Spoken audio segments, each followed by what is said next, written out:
अस्सलाम वालेकुम। प्लीज़ एक मरतबा दूसरी पढ़ लें कि दूसरी की बड़ी अहमियत और फजीलत है।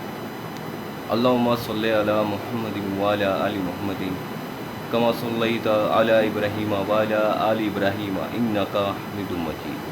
अल्लाहुम्मा बारिक अला मुहम्मदिन व अला आलि मुहम्मदिन कमा बारकता अला इब्राहीम व अला आलि इब्राहीम इन्नका हमीदुम मजीद।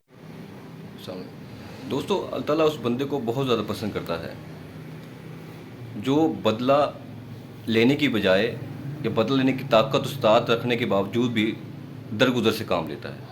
क्योंकि अल्लाह ताला भी बंदे से दरगुजर करता है, उसकी ख़ताओं को दरगुजर करता है, उसके मामलात में जो कोताहियाँ करता है उसको दरगुजर करता है। तो अल्लाह की सुन्नत पे जो अमल करता है अल्लाह ताला बहुत खुश होता है उस बंदे से और उसको आला दर्जे में काम देता है। फ़र्ज़ करें, एक मिसाल है, फ़र्ज़ करें अगर आप कोई MNA या वज़ीर-ए-आज़म की सीट दे तो आप कौन सी लेना पसंद करेंगे? ज़ाहिर बात है आप वज़ीर-ए-आज़म की सीट लेना पसंद करेंगे। इसी तरह अगर आपको दुनियावी मामलात में कोई AM और RSM की सीट दे तो आप कौन सी लेना पसंद करेंगे? ज़ाहिर बात है आप RSM की सीट लेना पसंद करेंगे। इसी तरह अल्लाह ताला उस बंदे को बहुत आला दर्जा देता है जो अपनी ज़िंदगी के मामलात में दरगुजर से काम लेता है। फ़तह मक्का के मौके पर हुज़ूर अकरम सल्लल्लाहु अलैहि वसल्लम ने तमाम मुश्रिकीन को माफ़ कर दिया। हत्ता कि जंग बदर में जिन्होंने हज़रत हमज़ा रज़ियल्लाहु अन्हु को शहीद किया था, उनके पहले चचा को शहीद किया था, उनको भी उन्होंने माफ़ कर दिया। हज़रत बिलाल रज़ियल्लाहु अन्हु पे कितने जुल्म सितम हुए थे इस्लाम कबूल करने के बाद, लेकिन उन्होंने सबको दरगुजर किया। सलाहुद्दीन अय्यूबी रहमतुल्लाह अलैह ने जब फ़लस्तीन को फ़तह किया तो उन्होंने भी काफ़िरों को दरगुजर से काम किया, तमाम काफ़िरों को माफ़ फरमा दिया।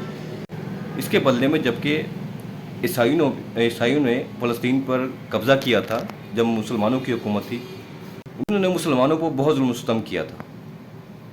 तो वो मुनाफिकीन काफ़िर डर रहे थे कि जब सलाहुद्दीन अय्यूबी ने वहाँ कब्ज़ा कर लेंगे बैतुल मुक़द्दस पे तो हमें माफ़ नहीं करेगा, वो भी वैसे ही करेंगे।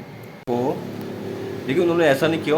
अल्लाह प्यारा सल्लल्लाहु अलैहि वसल्लम की सुन्नत को अपनाते हुए दरगुजर से काम लिया। दोस्तों, किरदार की बड़ी अहमियत होती है, करैक्टर की बहुत अहमियत है। आप बेशक 7 दिन नमाज़ें पढ़ें, लेकिन आपका अगर करैक्टर अच्छा नहीं है, बुलंद नहीं है, तो आप मुसलमान नहीं कहला सकते, अच्छे मुसलमान नहीं कहला सकते, अच्छे मोमिन नहीं कहला सकते। इस्लाम में किरदार की बहुत अहमियत है, इखलाक की बहुत अहमियत है। नमाज तो हम पढ़ते हैं 5 मिनट 10 मिनट, जबकि जो किरदार होता है हमारा वो 24 घंटे हमारे साथ होता है। फ़र्ज़ करें एक बिज़नेसमैन है, उसके पास बहुत पैसा है, लेकिन अगर उसका किरदार इखलाक अच्छा नहीं है तो उसका पैसा बिज़नेस सब कुछ आया है।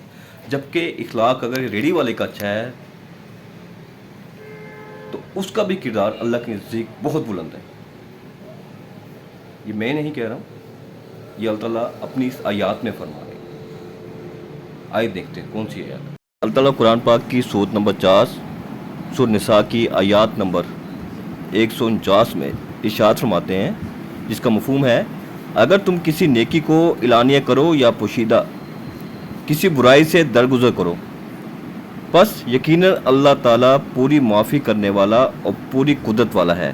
इसकी तफसीर है, इस आयत में मुसलमानों को एक नहायत बुलंद दर्जे की इखलाकी तालीम दी गई है। मुनाफिक और यहूदी और बुत परस्त सब के सब इस वक्त हर मुमकिन तरीके से इस्लाम की राह में रोड़े अटकाने और इसकी पैरवी कबूल करने वालों को सताने और परेशान करने पर तुले हुए थे। कोई बदतर से बदतर तदबीर ऐसी न थी जो वो इस नई तहरीक के ख़िलाफ़ इस्तेमाल ना कर रहे हों। इस पर मुसलमानों के अंदर नफ़रत और गुस्से के जज्बात का पैदा होना एक फितरी अमर था। अल्लाह ताला ने इनके दिलों में इस किस्म के जज्बात का तूफ़ान उठता देखकर फरमाया कि बदगोई पर ज़ुबान खोलना तुम्हारे खुदा के नज़दीक कोई पसंदीदा काम नहीं है। इसमें शक नहीं कि तुम मजलूम हो, और अगर मजलूम जालिम के खिलाफ बदगोई पर ज़ुबान खोले तो उसे हक पहुँचता है।